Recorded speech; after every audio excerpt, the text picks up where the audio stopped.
그럼 마지막으로는 산업 생성 모델의 현실과 앞으로의 길에 대해서 살펴보도록 하겠습니다.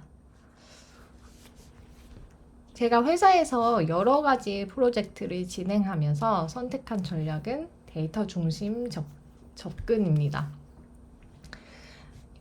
이를 위해서는 일단 스테이블 디퓨전을 그대로 쓰진 않고요. 산업 설계 조건을 반영하도록 구조를 재설계하는데요. 그러면 디퓨전 베이스 모델이 만들어집니다.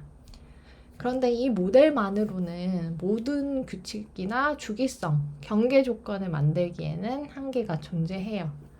특히 산업 데이터는 도메인 특성이 너무 다른데요. 그래서 각 도메인에 대해 특성이 상이해서 모두 요구 조건이 다르죠. 그런데 이런 조건에 따라서 매번 디퓨전 모델을 커스텀하는 게 아니라 이 디퓨전 모델은 그냥 설계 조건에 따른 다양한 디자인 탐색기로 그 목적을 정의하기만 합니다.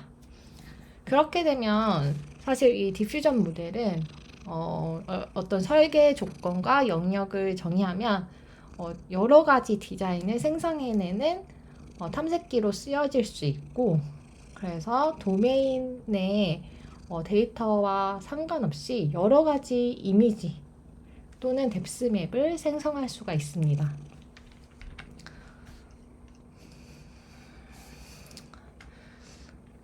예를 들면은 도메인별 전후 처리 로직을 직접 구현할 수가 있는데요. 각 제품군의 고유한 규칙을 로직으로 구현을 하고, 또는 핵심 형상 및 설계 제약 조건을 후처리해서 어떤 규칙 기반으로 적용할 수가 있습니다.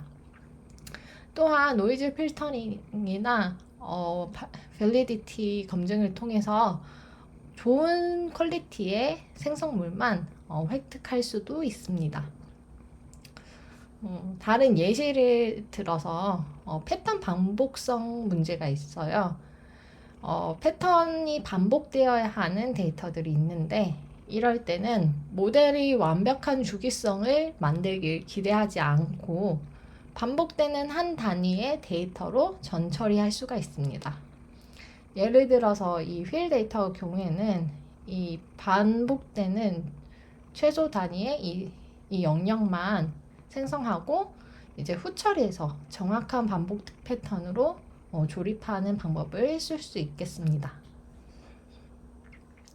또는 뎁스맵에서 메쉬 문제로는 뎁스맵을 더 잘 만들려는 접근보다는 일단 다양한 디자인의 바탕으로 메쉬로 잘 재구성되도록 전처리, 후처리를 설계할 수 있습니다.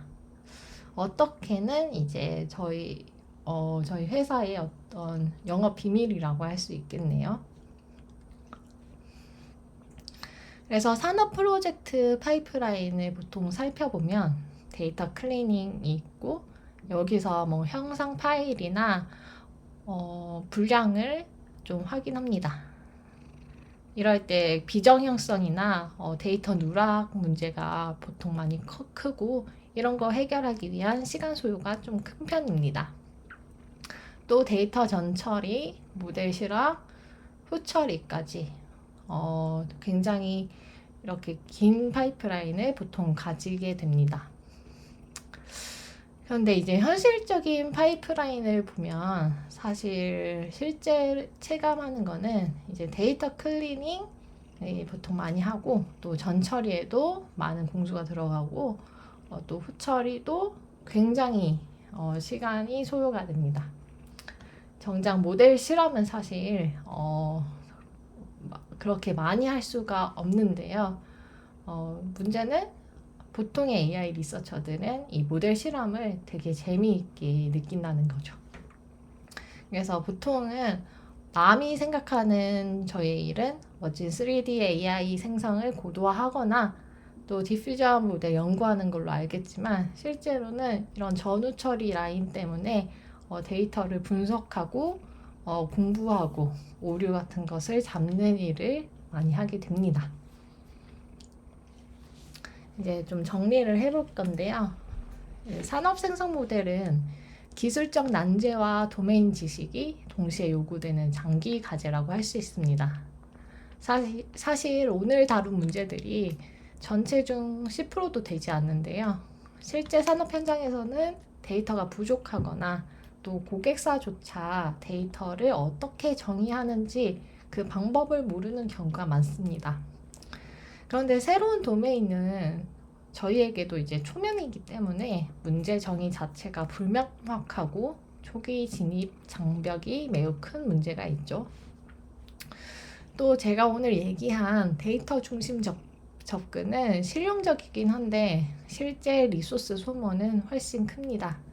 또 메시나 스텝 같은 산업 데이터는 크고 무거워서 이런 처리 비용과 반복 실험 비용이 매우 높는데요. 또 이런 전후 처리 파이프가 그 도메인마다 모두 다르고 이런 로직을 정립하는데 굉장히 많은 시간과 시행착오가 필요합니다. 결국은 품질 확보를 위해서는 전체 파이프라인이 계속 개선되어야 합니다. 또 모델 중심 연구 역시 계속 병행이 되어야 하고요.